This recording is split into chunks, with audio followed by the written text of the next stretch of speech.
The world is saved.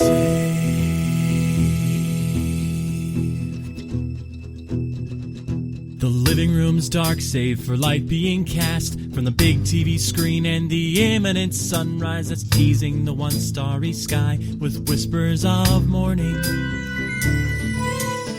Hey, George. Hey, Lions, how's it going? I was sitting down to record a podcast with my friend and have a nice little podcast time. And then while I was getting my notes ready, something happened that I think is going to transform this entire episode into a sad reflection on our mortality. Go on. If you search for Atari Centipede or the arcade version of Centipede, right? Because they've remade this game that we played a million billion times, tons of ports and everything. You can play it for free in your web browser on the AARP website. Oh, no. You had me until that last reveal, man, because I was like, you can play it for free. Sure, yeah, it's pretty old.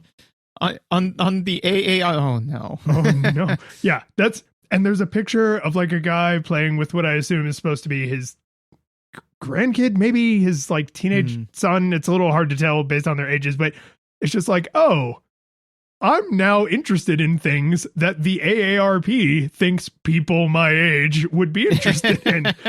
And that's not what you want. When did Centipede first come out? 1980. So 1980. So you got to figure if you were ostensibly 10 when it first came out, right? Then you would be 60. Yeah, AARP age. Yeah, like AARP age, right? And that would be if you enjoyed it when you were young. What's more likely the case is you enjoyed it when you were 15 or 20, which means that you're definitely AARP age, So, yep. So and I've sseen a couple of memes about this, and I'm interested to see where it goes because I'm a big believer in, enjoy each phase of life for what it gives you, right? So totally. Like when I was in college, right, had tons of free time, tons of freedom, no money, right? And now I have tons of money, no free time, and tons of responsibility, right? So both have had their benefits. I eat a lot more sushi because sushi is delicious, right, than I did back in the day because I can afford to eat sushi and it's very nice, right? But like, the time I have to eat sushi is very narrow. Yeah. You can't take young children to sushi. Anytime I go pick up sushi, because there's a local place we like, and I see a family in there with like a 2-year-old and a 4-year-old, I'm like, what are you doing? What are you doing? What are you doing? Why? Yeah. How much money do you have that this doesn't bother you? How much of that fish is ending up on the floor? Yeah, my kids are just now at like sushi age, and actually I was really impressed because I bought some sushi and I was like, oh, this will be nice because it'll be dinner and then leftovers, and I watched Teddy full-blown house 2 complete rolls of sushi and didn't even blink, and he was like, then he ate a banana and like an apple and then a part of the house, I assume, I don't know, like I was just kind of like, oh wow. That's what happens when you're making more of you in more than one in both the horizontal and vertical direction as opposed to just the horizontal direction, right? Like us. Yeah. My kids are a little older than yours, so I've been going through the like, growth spurts and stuff. But my neighbor has a son that is older than my oldest kid. And one day she said to me, now when we go out for meals, I get the kids' meal and he gets the adult portion. And then still wants seconds. And I was like, oh, this is where those stereotypes about teenage boys come from. Oh, yeah. But anyways, I say all of that, though, to say that I am really interested in what old age will look like because we always assume that, and for thousands of years, it was like this, where it's like, when I am my grandparents' age, I will interact with my children the way my grandparents interacted with me, right? In the same way with parent to child and so on and so forth. But nah, man, I mean, when my grandchildren come over first of all, when Teddy comes over, is like in my house, like it's very different because I'll say, hey, Teddy, here are the video games you need to play. And I'll sit down and play it with him. And he'll come to me and be like, hey, can you beat this for me? It's like, child's play. But when they come over to Granddad's house and it's like, yeah, I got the PS8, man. It's just like, I got it on the pre-order list. Did you not get on the pre-order list? Nah, Dad Teddy said that we shouldn't get on the pre-order list because, our homework wasn't too good. It's like, you come to Granddad's house because I will tell you what, Final Fantasy 52 is real good. It's real good. I think this time they might kill a god. But just this time. But what did we play? We played Centipede, the beloved AARP game. The game beloved by all AARP members. Yeah. We played the Atari cabinet original, right? So the version that was in arcades. I actually have a local arcade that I was trying to get to, and just with work nonsense and stuff, I couldn't do it. But good news is this game can be found all over the internet, and you can play it right on the Internet Archive, which we have had to do for a few classic games. And God bless the Internet Archive. One of the few nonprofits that I don't even think twice about like throwing a few dollars at. Like, I agree with their mission. I agree with the way they're going about it. Like, just here's a few dollars. Please keep doing what you're doing. I'll actually, you know what? I'll put a link to this in the show notes. Go play Centipede for free. This was originally an Atari arcade cabinet, but it was then, like a lot of games in the early 80s, ported to everything. And then over the next, 30 years, ported to everything else. You can play this on watches. You could probably play this on a goddamn pregnancy test. Like, it's just anything that has a computer can probably play and has been ported a version of Centipede. I think I had a version of this on my TI 87, whatever. Yeah, same. Okay. Yep. Yeah, graphing calculator. Yep. Yeah, it's everywhere. They are generally the same in most ways. The thing is, and we'll kind of get into this game it's complicated Space Invaders, right? So the Centipede comes down from the top of the screen, and you are a little ship at the bottom, and you got to shoot the Centipede, right? That's it. The wrinkles come in with how fast the Centipede moves, how the Centipede moves. There's a bunch of obstacles that make the Centipede change direction instead of it moving straight down the way Space Invaders does. And then there's the spider. So basically, it's a single screen arcade shooter, right? What is different about the like remixed versions later, and the reason I wanted to make sure we played the arcade original, is there's so much room for nonsense. There's so much room to just throw.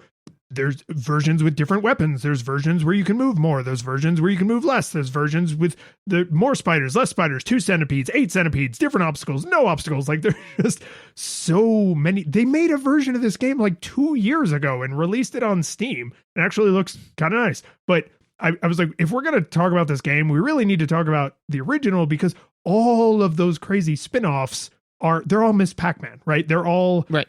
None of them would exist without the thing they are essentially remixing.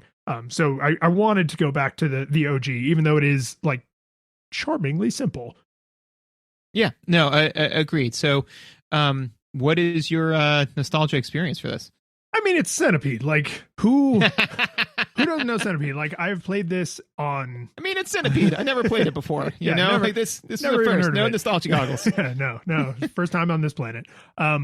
Yeah, I mean, I played this in arcades, barcades, home consoles, calculators. Like, it's all over, right? This is a zeitgeist game. This is just one of those games that even if you somehow literally never have played it, you've probably been near someone playing it, or you've seen a movie set in the 80s where somebody was playing it. Like, there is no way you know anything about American video games at all, and you don't understand how this game is played. So, like, I have played it a bunch over many, many years of my life, but to say like one defining thing, no, right? Because I'm old enough that it's an old game that I played when it was newer, but I'm not old enough that I can say, oh yes, I would, my grandpa would give me a crisp $5 bill, and I would go down to the arcade and convert that to quarters and just spend my whole afternoon on Saturday. Like, I can't say that, right? And I think for someone who was born in like 1968 or 1970, that would be their story. For us, yep. the range we're in, it's Centipede. It's goddamn everywhere. Yeah, no, absolutely. I have 2 distinct memories surrounding this. One is so do you agree? Everywhere don't have a distinct memory of the first time I played it or where I played it. It's kind of like somebody saying, do you remember, where you were when you first, heard the word obsequious? And you might be like, oh yeah, like I was about this place. Do you remember where you were when you first heard the word and you're like, I don't know, man. Like I use the word and all the time. That's not my best work, but as an analogy goes, but I was in my mother's arms. The one time. That's why I remember it. She said she hugged me again the day she died. Jesus Christ.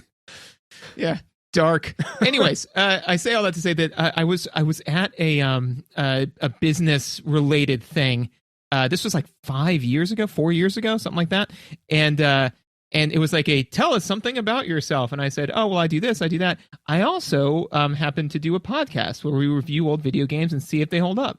And my boss, who was the worst, turned to me and said, played Centipede yet? And I said, no, we haven't. But you know what? We'll get it on the list. So here we are, 4 years later, finally making good on that promise. And I don't really care because I don't care about that human. But, like it's been kind of in the back of my mind ever since then. It's like there are going to be people that when you say I play old video games, they're going to think Pac-Man, all that sort of stuff. The other one that I think of is because there was it was kind of like a Dave and Buster's kind of place that I used to go to with my dad. And it had, amongst other things, Centipede, which I loved playing. It also had the Simpsons arcade game. But when you say like, oh, my grandpa used to give me a Crisp 5, I remember one time I went there with one of my dad's friends and I had run out of tokens. And so I said like, hey, can I have some more tokens? And my dad's friend opened up his wallet and pulled out a 20, and I snatched it out of his hands and went and converted it to tokens. And then later on, as I was playing one of the games, my dad just very calmly sat down next to me and he said, hey, George, you really shouldn't like snatch money out of people's hands because you don't know he was trying to give you the whole 20. And I think about that every week of my life for the last 25 years. So I just wanted to share that little bit of trauma with everybody for my nostalgia experience. Are you ever gonna like track this dude down, give him back? You need to find him and just mail him $19. Just assume the worst case. He was only going to give you one of $20 and just return the $19 to him. No interest, no apology, just blank envelope, $19. I probably couldn't even tell you his name. So what I need to do is become like independently wealthy and give $1 to every Florida resident just to be safe. Tax the mail system horribly for this like trivial amount of money. They could use it though. Yeah. Well, it's Florida. It's hot and there's, hot. Yeah. But but speaking of, one of the ways that if I wanted to finally get rid of this trauma and make this dream come true, we would need a lot of Patreon subscribers and a lot of money coming in. So we should probably show. It's true. There are a lot of people in Florida. And if each one of this gives us $1, wait. we could give each of them $1. So you find two friends and you get them to, and then they find two friends. No, it's not a pyramid scheme. It's not a pyramid Look, scheme. it's really simple. Yeah, so give us $1. I think what you were casually, subtly hinting at is that it's time to show. Yeah, so I believe so. Give us $1. If you like what we're doing, you can support the show by being a listener. You can leave us a rating or review. If you want to give us feedback, there's links in the show notes to the comment form. We don't do social media as much anymore because it's dumb and bad, and it was ruined by one person. But you can still find me if you really want to. But the comment form that's linked on the website is the best one. Sorry, that sounded ominous if taken out of context. I mean, you can find me. Yeah, if you're looking. You want to. Yeah. I mean, the best way to find us is to walk outside of your house and scream. Yes. Yeah. Yeah. The old ways are the best ways. It's very Game of Thrones, where everybody was happy and everything turned out fine. If you want to, famously, if you want to help support the show, you can recommend us to someone. I think a direct recommendation. Do you know someone who loves Centipede? Is send them this episode. That's always the best you can do because rating and reviews are I don't know. If you want to give us money though, that's where you get stuff. So everybody who supports the show in as little as $1 Florida dollar, they get the after show, which is just more stuff. Sometimes it's games, sometimes it's pop culture, a lot of D&D, a lot of science. There's all kinds of good stuff in there. So give us $1 and you can hear it.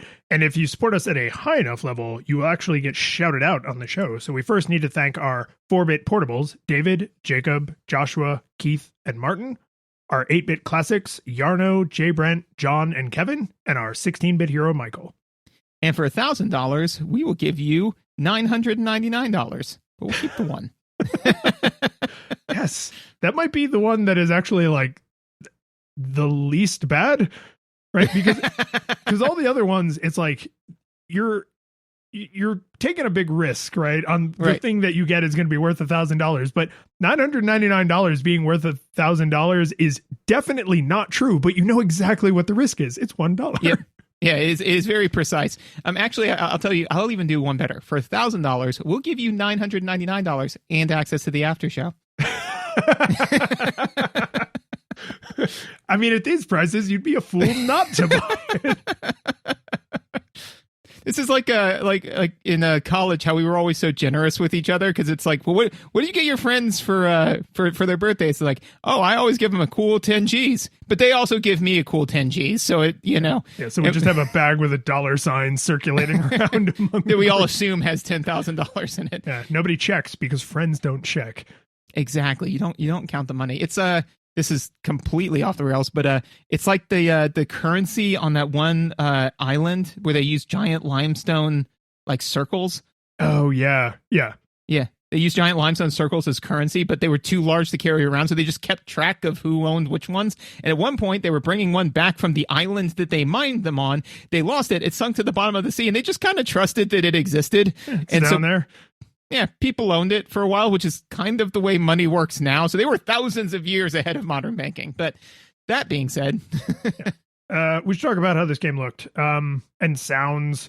The worst thing about this game and arcade classics like it, in my opinion, is no music. Like I actually, because it's a BB boopy bleepy blubby kind of set of sound effects, which are fine, right? Because it's an arcade game, and all of the modern parodies of what an arcade game sounds like are based on Pac-Man and Centipede and Paperboy, right? So like having those bleepy bloopy sounds is not bad. It's just the expectation is that you are in an arcade where there's lots of other noise and you're talking to your friends and eating pizza and there's like other things generating sound. When you play a game like this alone on your computer or a phone or your calculator or whatever, like you don't have all of that ambiance, right? And like that ambiance is part of the soundscape. Like they did actually think about that. Like this is going to be a cabinet among many cabinets. How is that all going to fit together? So I actually found, and there's a ton of them, but I found a YouTube video that is like 10 hours of arcade background noise.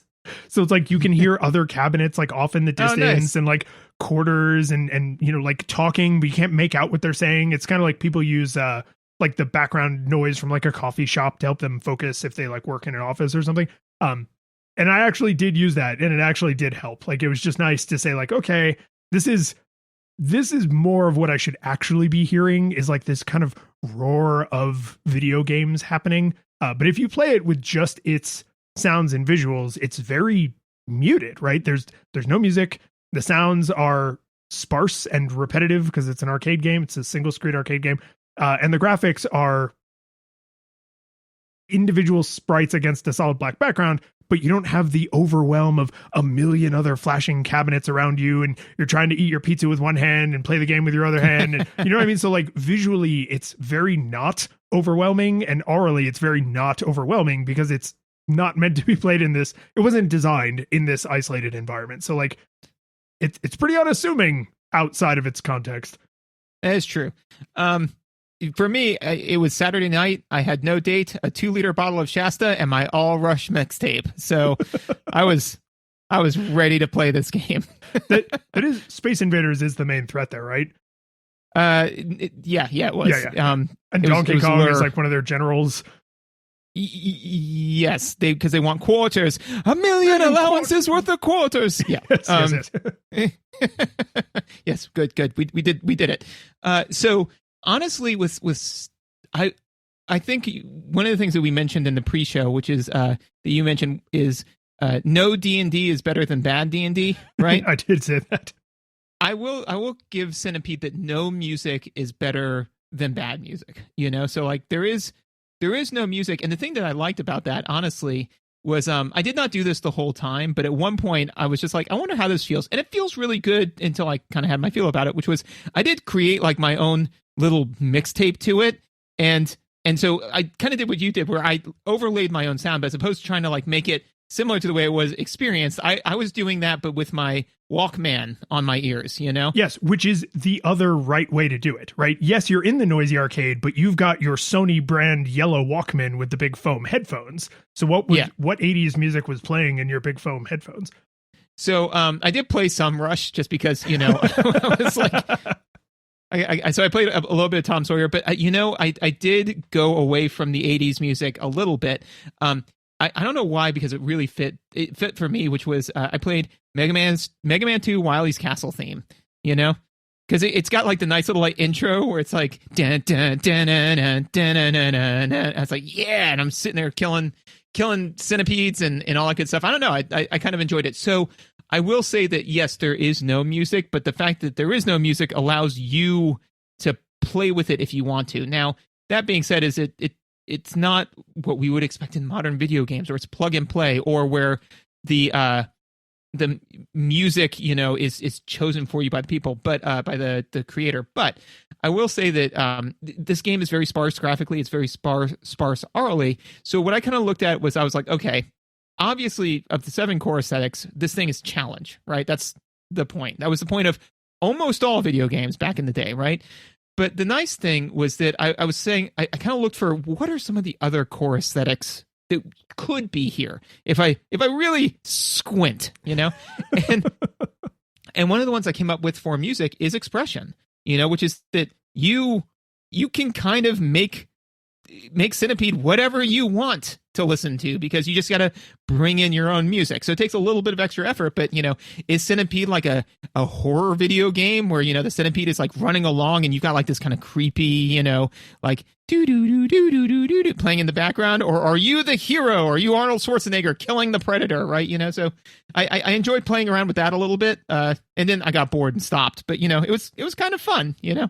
Yeah, but I don't hate that, for one thing. And for another thing, I think there's probably a whole cottage industry of exactly what you're describing, where you could probably easily say, create a mix for me to play Pac-Man 2, right? Create a mix for me to play 80s arcade games too. And that is the obvious entry, which means there's a whole subculture in that cottage industry of weirdos who are like, here are Taylor Swift songs that perfectly line up to the speed of Pac-Man, right?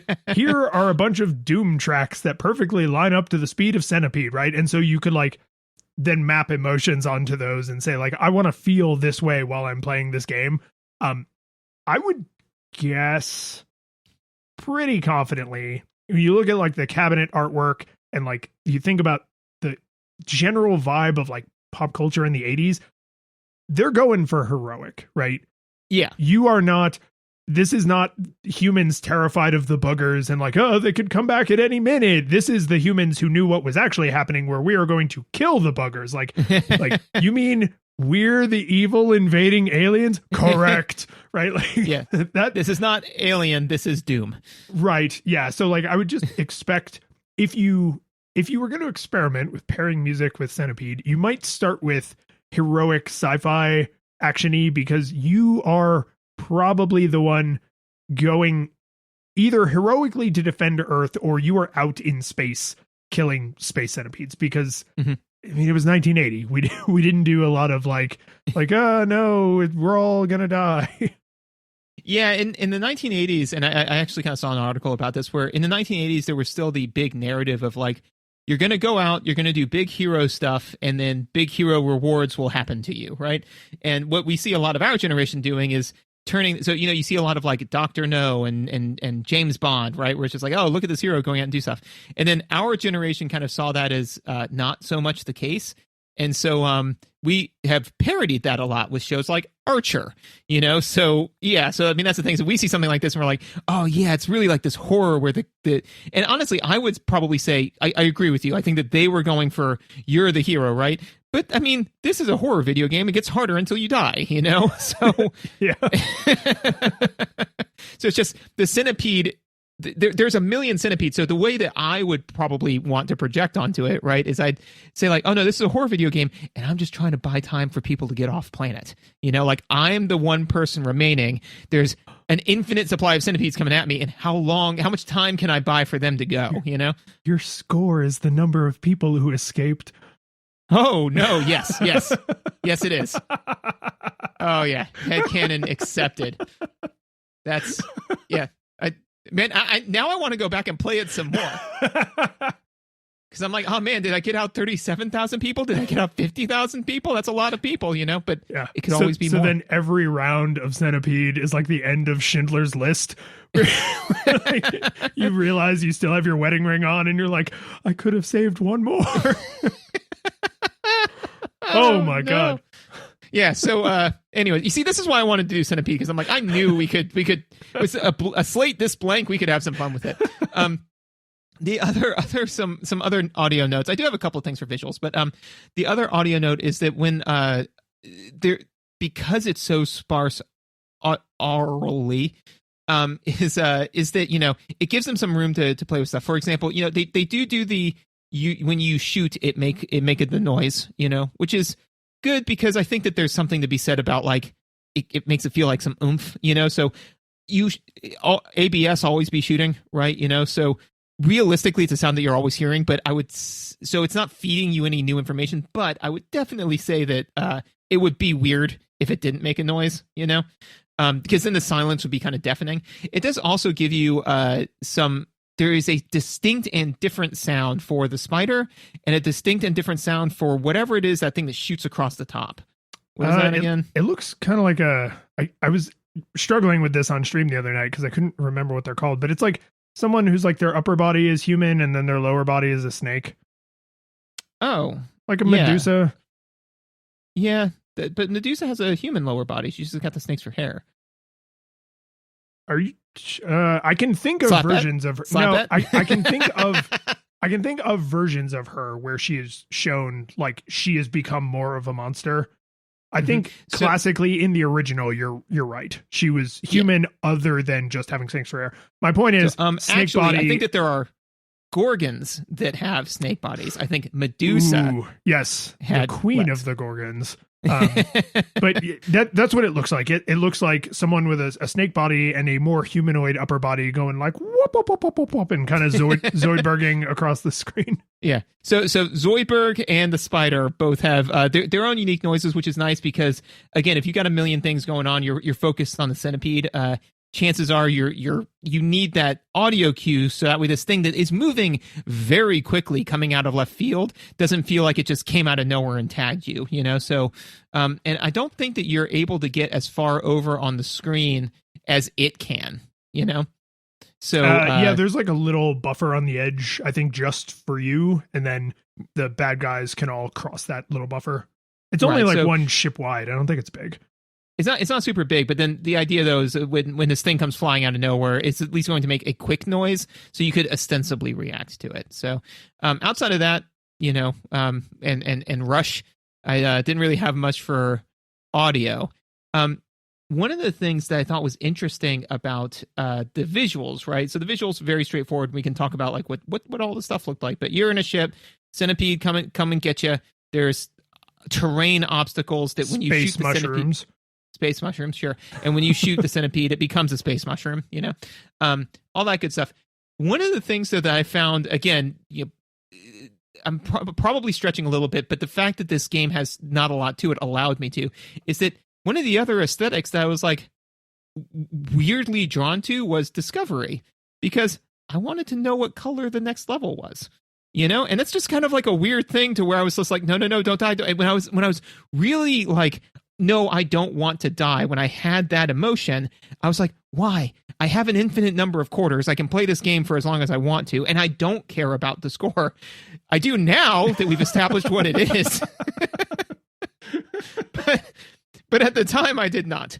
So I was like, why am I anxious to die? And I was just like, oh, because if I die, I've already seen what all of those levels look like, even though they're just color palettes. I'm like, oh, I know what the next one looked like. So I thought that was kind of cool. And I don't think that Space Invaders really did that. Like all of the ships were kind of I the same, don't remember the original Space Invaders doing as much color. Later, there was a lot of color, but Yes. I think that came in later and was not there originally.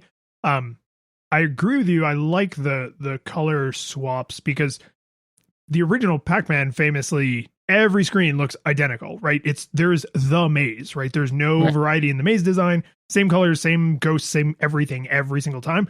So having two important things. One, the colors, I think there's 5 maybe palettes before it rotates.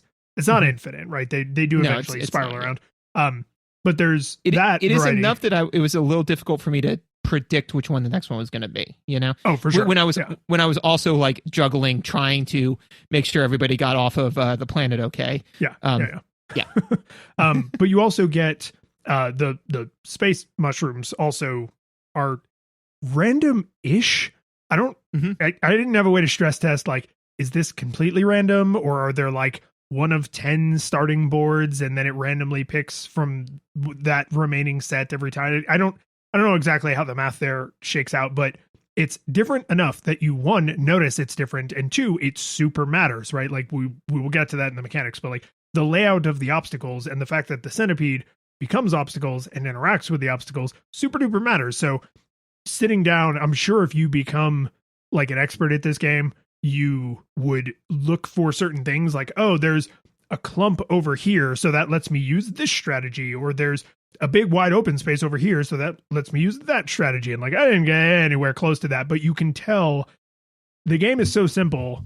And then with the meta knowledge of, and it is so successful and beloved, that this must be thoughtful, right? This must be executed in a way that is, 1, the player would notice it right away, and then 2, benefits from long-term like education on, oh, this is the way the screen is laid out, this is where the space mushrooms are, this is how the centipede's moving, this level has the fast spider versus the slow spider, right? And the more sharp, like how quickly it comes straight down and kills you every time. So like there's an interesting like kind of like come hitherness to the visuals, I guess, where it's like, come figure out my mysteries. And I didn't get there. I did not figure out all of its mysteries, but you can feel that pull of like, I bet if I learned the significance of the obstacle patterns that I could play the game better.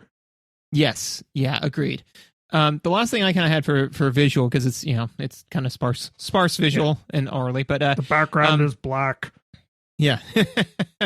But I do agree that, there is a lot about the game that implies a very, very little, cost of entry, but it's very deep in, its strategy, which is, again, what makes a great game, right? Where it's just like, how do you play this game? You play it, you just sit down, you shoot the thing that's trying to kill you. Easy. But it's just like, yeah, but how do you do that? It's, I would argue that it's not as deep as chess, but it's definitely easier to learn than chess. The other thing that I had was that just that I wanted to call out is that, very simple HUD. There's not a lot of information to keep track of, but I thought it was interesting that they didn't put, and they don't do this in like Pac-Man either, but they didn't put the level on there, Nope. It's just score, so because that's the only thing that matters. It doesn't matter what level you're on, because if you're on level 10 or level 15, that's not what the high score is based off of, right? So, it's just, what is your high score? How many lives do you have? And what is the high score to beat? And that's it. And the level matters even less. You ready to segue into gameplay? Yeah, let's do it. Here's a good segue into gameplay. The level you're on matters even less in the way this game seems to keep score, because when you shoot the centipede seems to matter, right? Because you get an extra mans at every 12,000 points, I think, which on some playthroughs, I went through a bunch of levels and did not get a single extra mans. And then on other playthroughs, I got like 2 extra mans. So the amount of spiders you kill, the amount of Zoidbergs you kill, and something, I don't know if it's how many, like if there's a multiplier for shooting the centipede a lot in quick succession, or if destroying obstacles hurts or helps your score, but there's something more complex going on. And so that means being on level 5 doesn't necessarily mean you have at least 50,000 points. You might be on level 5 and have 10,000 points, right? So like there is some system to decode there about how to optimally play, because you're not just trying to get a high score for high score's sake, but having a higher score literally allows you to keep playing the game because you get extra mans. Right. And that is a good old fashioned positive feedback loop, right? So, and again, this game was originally made to eat quarters, right? So they want to make it hard enough to the point where, you need a certain skill level in order to not to spend more money. But in order to get that skill level, you got to spend money. So I thought that, I not to bury the lead, but I did, I did enjoy playing this game, right? I thought that it kind of, so again, right, I was like, okay, there's some expression, right? There's some discovery, right?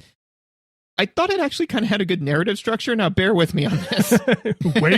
wait. Just hear me out. Follow me on this. So when the centipede, first gets onto the screen, right? It's kind of moving, right?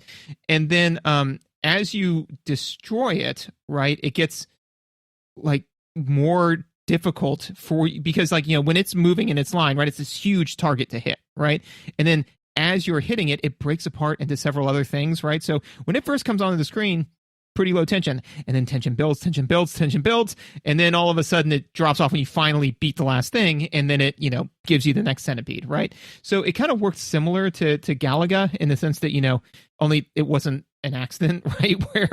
Where it was like, oh, we have more memory, so, now they can move faster. So I did think that it was nice where I kind of felt the tension and release cycle, right? Of, hey, it's getting harder. Oh, thank God I did it.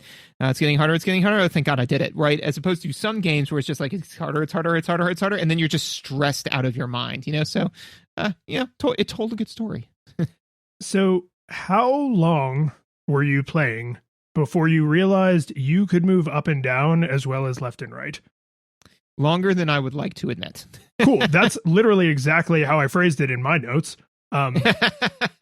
Because I'm sure I knew that at some point and then forgot it. And then, I forgot it in a dream and remembered it in another dream. Like there's just a lot of arcade games where you can't do that. You have a fixed Space Invaders, which this is obviously a cousin to, right? You can only move left and right. And when I realized you could go up and down, I know it's corny, but I was like, this changes everything, because now I'm not panic trying to destroy the centipede before it gets down here. Now I am trying to thoughtfully destroy the centipede. Not that I got to a sophisticated level of what thoughtfully means, right? Do I want them clustered or spread out? I don't know. But like, now I'm trying to more thoughtfully destroy the centipede. And then if it gets down here, I shift into evasion mode, right? Where it's like, now I'm trying to evade getting destroyed until it starts to head back up and I can duck below, because you can only fire straight up, right? So you have to be below the centipede. And that, I was like, the amount of depth and complexity this adds to the game is unreal, because for someone who is really good at it, I bet the centipede never gets down there, because they know how to time their shots and how long they'll take to go across the whole screen. And you can't fire another shot until just classic, an arcade, even early NES thing, Mega Man can only have so many lemons in the air before, they have to hit something or go off screen. And this is just like that. So you could learn that and then become a crack sharpshooter, and that centipede never even gets close to you. But while you're learning the game and learning the timing of the shots and getting better at aiming, over long distances, because there's no grid or anything, pure black. So you do have to kind of eyeball and line stuff up, which is a skill you got to learn. The fact that you can get out of, oh no, I let the centipede get all the way to the bottom, whereas in Space Invaders, you super cannot. If the Space Invaders get all the way to the bottom, you just die, right? Even if there's only one left and it's on the other side of the screen, you now have to watch it shuffle all the way over and murder you. There's nothing you can do about it. So that was like the inflection point for me, where I went from, oh, this is basically Space Invaders with crap in the way, to, oh, this is its own thing, because there's this entire strategic option available to me that Space Invaders doesn't have. And I was like, who sat down and said, this is the critical difference in Centipede. It's not all the crap in the way. It's that you can go up like, what is it? Maybe like 4 or 5 ship heights. It's a lot. Yeah, it's not super high. Well, it's not like super high as far as like you can't traverse the whole level. But when you're dealing with, I'll probably say like maybe 5 ship lengths. But when you think about that, that means that it's 5 lanes, right? Because each of these centipede things is about the size of you, right? So that means that, once it gets to the bottom, you have, it, even if you're just randomly putting yourself someplace, it only has a 20% chance of hitting you, right? Like you got a lot of wiggle room to duck and move and weave, as opposed to in Galaga or Space Invaders, where you have nuns, So it is infinitely more than 0. Indeed. Yeah. No, so agreed. And one of the other things I think is worth mentioning about the original arcade cabinet, which we, as you kind of pointed out, I also did not have a chance to get to a barcade and try it out, but originally it had a trackball, right? This was a trackball game originally before it had a joystick? Mm-hmm. Mother of God, you're right. Yeah. Huh. Yeah. Huh. So,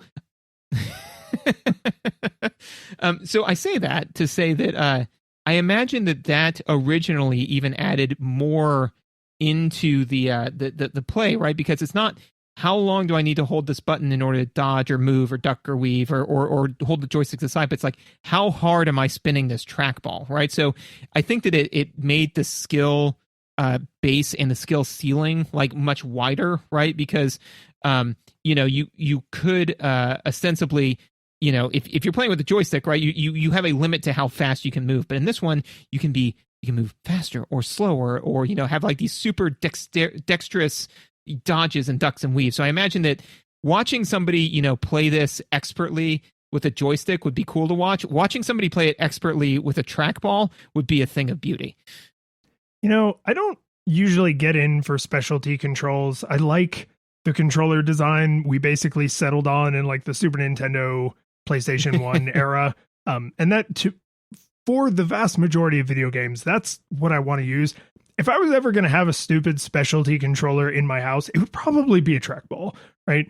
Because I think the number one specialty controller is probably a fighting stick for people who are like big Street Fighter or Mortal Kombat players. Like you want a fight stick because the special moves are designed around the fight stick.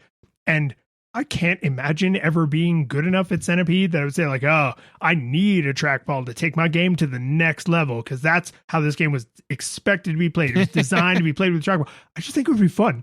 I just think it would be more fun. Trackballs are a dumb, fun way to play video games. But having, what it is because when you're doing something with your thumbs, that's a very small joint, right? So you only have the amount of control that you can do with your thumbs, or if you're playing on a keyboard, like with your fingers on the arrow keys. And those are digital control. I mean, the analog sticks are analog, but the arrow keys are digital controls. So you have a fixed amount you can put in, and the analog sticks are analog, but you're using this small, like imprecise, relatively less precise muscle. Whereas when you're doing the trackball, you don't do that from your wrist or from your elbow like some kind of moron. You do that from your shoulder, a big compound joint that does not get fatigued over the long war with the centipedes, right? So like you can do little, precise movements, and then also like the panic, like swipe where you lift your whole hand off of it and spin the thing. Like that's fun. That's so much more fun to me. I know like the Wii has some fun games and stuff on it, but like, when I think stupid physical control that actually makes the experience better, I'm thinking more trackball than like VR or Wiimote. Agreed. Although the way I always pictured, like, because when I did a trackball, palm on it and like whatever. The way I always kind of pictured and I think I've seen somebody do this at least once in an arcade, right? Is like when they're really good at it, right? Is they're actually just using their thumb and their index. Middle and ring finger, and they're just, because then they're using those for, like, to your point, right, is that instead of having just one joint that can measure around, they've got 4 different ways to like precisely move that trackball. And then, you see all of a sudden the Centipede comes down and they have to do that thing. And so that's when all of a sudden you hear like the whoosh, of them like pulling their hand aside and then like swiping it really hard. But then like they swipe it really hard, but then they hold out their middle finger to break it all of a sudden. And then they wrap their thumb around to like, like all that kind of good stuff. Right. So to your point though, right, that infinite analog and then having multiple potential inputs to the analog through your body, like that's the I don't know, like I always found that type of thing really cool. And let me take a step back. I always think that any sort of incredibly high strength, incredibly high constitution, incredibly high intelligence, all of those are really cool. Incredibly high dex does look really cool, right? Because when you see somebody like hit the racquetball, right, with the racket, and then slows down and zooms in on the other person's hand, and you see them imperceptibly like shift their grip a little bit just to get like a little bit more neck on it, so that way they can really hammer it.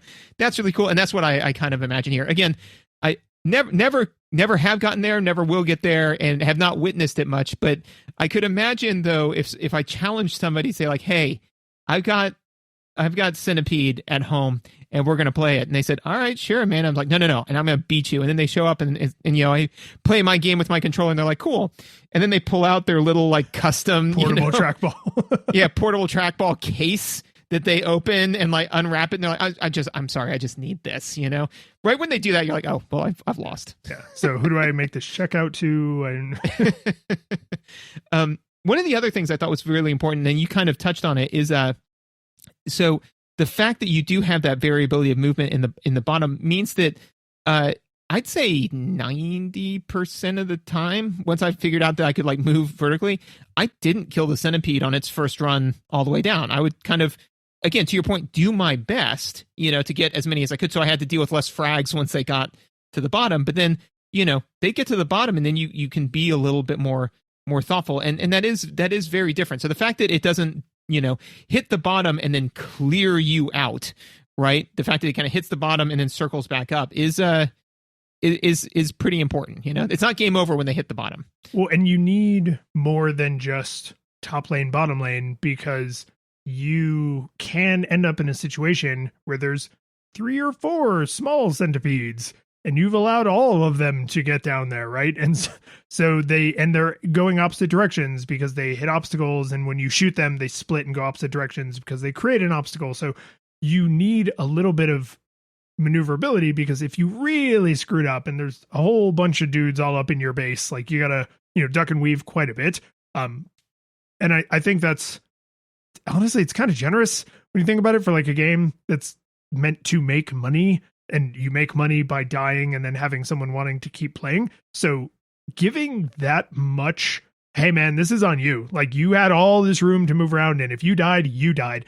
That's probably a big part of the reason why people would throw quarters into this, right? There's the scoring system, and does the game overall feel fair, and is it consistent, and all that stuff. But getting a player to feel like, no, that was my fault. Let me go. Yeah. I'm going to go break another 5, and I can do this. I can do this, right? Like that's how you get money out of people, is because you've created an experience that's enjoyable, but like fair in a way. Whether it actually is or not doesn't matter if they believe it's fair, right? And we know games cheat all the time to make you feel like a better player, right? So like in the 80s, for the game to actually have a hard and fast, we gave you all the tools you needed to be successful. If you died, that's your fault. Go get another quarter. Pay me. One of the other things that so at one point I was playing the game, I'm enjoying it, having a good time, and I don't think that this counts as research, because I didn't do it to like research the game. I did it more of a like, I wonder how this works, which was, I was like, I want to see somebody who's really good at this play it, because I was playing it, I was enjoying it, but I was like, so it's like learning how to play racquetball, but then you're like, I want to watch a professional racquetball game, right? So I did, and this guy used this technique to where I was like, so I had reserves 5-10 times at the most, but they're only using 1% of their true power. Where basically, and to your point, right, where it's like there's a lot of depth to it, is the Centipede was like going down, and they basically shot its head, so which created a mushroom, and then redirected it to the other direction, right? But they had done a shot, so it was shot, and then like one full pixel to the right, one head to the right, and shot, and then that created a funnel that it went straight down, and then they just fired straight up and wiped the whole thing. And I saw them do that like 2 or 3 times, to where it was not like a single fluke. To your point, it seemed like they could only do it when the level was set out a certain way. So I think that it's and what I don't know, I would assume that this is the case, is that each level is consistent. It's not a roguelike, right? It's not setting up random. I don't think it's 100% random. I think there's a set of them, and you maybe get one randomly. Because I would swear to God, the first level is not the same first level every time. Right. Yeah. So and that was kind of my feels. I was just like, this can't be a true procedurally generated, thing. But to your point, right, it would make a lot of sense and be really cool if they said like, no, we've got, 20 different levels, but it rolls a d20 every time and picks one for you. But so it does seem like that there are certain layouts to where you can't force that issue. But yeah, that's again a great example of, and one of the things that we've discussed in the past is Super Mario is great because Teddy can play it as a 7-year-old, and you have 30-year-olds who get really, really good at it and do the weird time trials, or like the balloon thing, where it's like trying to find balloons, which I find delightful, by the way, to shout out to Video Game Donkey, because those are my favorite movies of his. when he's like, I know I have to be able to get to it because they put it here, But I say all that to say that, a game that can support, me kind of faffing around playing it, trying to get my 40,000 people off planet, and also this other guy who, has created this amazing skill ceiling. It's pretty impressive. It is, and it also does a good job of, if you play enough and you are paying any attention, you should start to realize that things like that can happen. Because I had the funnel thing happen to me 3 times by accident, and I didn't capitalize on it perfectly because I didn't realize what was going to happen and that I was setting up the conditions for it to happen. But there were obstacles that were already in place, and then I happened to land a shot and it forced the funnel. And because they change direction and go down a row. So if they're changing direction quickly, the centipede shoots down super fast, which, if you weren't planning that, this is a little overwhelming, right? So like I did it the first time by accident, and I was just like, oh God, he's coming for me, right? And then the second time it happened, there were obstacles in place, and when the centipede got to that set of obstacles, it then kind of like got sucked down the funnel where it like shot straight down for, I don't know, probably 4 or 5 rows. And that was when I kind of realized like, oh, this is a thing you could do and then capitalize on. No idea how to set it up, right? Because you can't really, there's no pause. You can't really look at the screen and say, okay, I need this to be like this and that to be like that, and that will create the funnel. You would have to either be better at this than I am, or you would have to suss it out kind of slowly over time, or watch someone else, or have your buddy at the arcade tell you how to do it, right? So the fact that the randomishness of the layout and the randomishness of the layout you create by your shots that do land is you will get into situations where you're like, oh, the centipede split in half because I stupidly shot it in the middle, but now those 2 halves are like trapped on opposite sides of the screen. That's bad, because now I'm having to like go back and forth and try and deal with this, or I have to focus on one and then avoid the other one when it gets to the bottom. Or I can try to only shoot the head or the tail so it stays like more together, and then I'm dealing with one target instead of like, I think at one point like 5, because I kept shooting it in the middle and it kept like separating into like smaller and smaller groups where I was just like, ah, God, it's basically Space Invaders now. Right. So there's enough complexity to what's happening, but it's so visually distinct. The centipede is whole or it's not. The 2 pieces are on the same side of the screen and roughly on the same pattern, or they're not. The 8 pieces are overwhelming you, or they're not, right? So it's very clear to see what's happening. And then again, that kind of entices you to be like, figure out which one of these situations are good and you can capitalize on, and which situations are bad and lead to your death. And if they lead to your death consistently, is there a way for you to escape that situation if you accidentally create that situation? Like that's a thing that is hard to do in a game where you don't tell anybody anything about how to play it or how to be an expert at it. But if you're paying any attention, because there's so little technically going on, that you can say, oh, that was different. What happened before that, or what then happened after the different thing started. And then, that if you care, the game invites you to spend more quarters and solve those mysteries. Yeah, no, absolutely.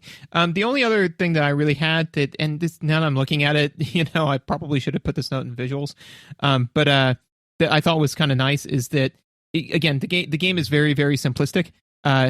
Only bad guys move, and everything that moves is a bad guy. Which is kind of nice because, again, the Centipede moves pretty fast. And I mean, I'm sure that, once you see the Matrix code, you can slow everything down and it's super slow or whatever. But, it's moving pretty fast. So the fact that, they don't have anything else, to your point, it's a black background. It's not like in Joust, I think, where, like there's clouds in the background or something like that. I'm trying to remember if Joust had, in my memory, Joust had clouds in the background. There's more crap on the screen in Joust for sure. Right. Yeah. So, I mean, that's the thing is that there's no, parallax scrolling or anything like that. Again, it's just you and the bad guys. And the nice thing is that, once you shoot the bad guy, it stops. So even Mario has more complexity because there are more things than bad guys that move, most notably the mushroom. But, so you don't have to like really assess a whole lot. It's just, if it's moving, kill it. Which I think is a good rule of thumb for how they designed a lot of arcade games, right? You are the lone hero and everything else is a threat, right? Yep. So and even in this, right, like there are, just like in Space Invaders, you can shoot up through the obstacles. So everything is shootable, whether or not it is going to come down to the bottom of the screen and kill you. But if you're like, hey, I really wish that obstacle wasn't there, like you have your one and only one tool, which is your gun, and you can get rid of that obstacle and then, shoot the centipede and create new obstacles. So it's, I like the simplicity of that because it means you never have to ask yourself, well, when the spider's yellow, does it give me an extra life? But when it's purple, it's 600 points? Or does it give you an extra life when it's purple, but when it's yellow, it turns the machine off and then you can't play anymore, right? Like it's just, is it moving? Shoot it. Yep. If it's moving, kill it. That's kind of all I had. Do you have anything else? No, and I mean, if we haven't given it away, like, yes, it held up. Like I enjoyed playing it actually quite a bit, which I was a little nervous about because we've gone back and played some classic arcade games, and it's usually like, okay, this is like, I see why this is a classic and this is fine, but it's just not really my cup of tea. But like yes, no nostalgia goggles required, but this isn't really for me. But I was actually like, oh, this is, okay, I get this. Like, I see why this is fun. I'm enjoying this. And I don't think at my skill level, the digital input of keyboard arrows is actually a deal breaker, right? The trackball would be like next level, but I think the arrow keys I actually kind of preferred because you have a similar, like your hand is palm down on the surface and you're kind of using your fingertips to articulate. I think I didn't try playing this with a controller. I don't think I'd like an analog stick for this. A joystick, something you could hold with your whole hand, that would be fine. But a lot of arcade games do not play well on modern hardware because they were designed for specialty controls. This game, I think, actually has a pretty solid balance of, it's best with the trackball. Like, you can get away with arrow keys or probably even a controller if you really wanted to and be perfectly fine. So, I mean, hit that link in the show notes, go play it for free, and then go on Steam and buy the new crazy EDM-filled Electric Lights version if you want to support Atari. But like, there's a million billion versions of Centipede, and as far as I can tell, the formula has stayed unchanged. But just play the original; it's great. Yeah, same here. No nostalgia goggles required. I enjoy playing it. It's fun. It's relaxing. It's very snackable. You can just kind of turn it on and slap it in your Atari machine and have a grand old time. And I think that it not only holds up, but the nice thing is that unless you've played a bunch of the weird EDM versions of it, it's exactly what you remember, right? There's not a lot for your brain to kind of run hog wild with, right? So, I'd say no nostalgia goggles required. If I'd say that it meets expectations, right? So, if you paid $1,000 for this game, it'd be worth $999. The curtain falls, the music plays, the credits roll, then it all fades to black, and you're left by yourself. The fanfare is gone.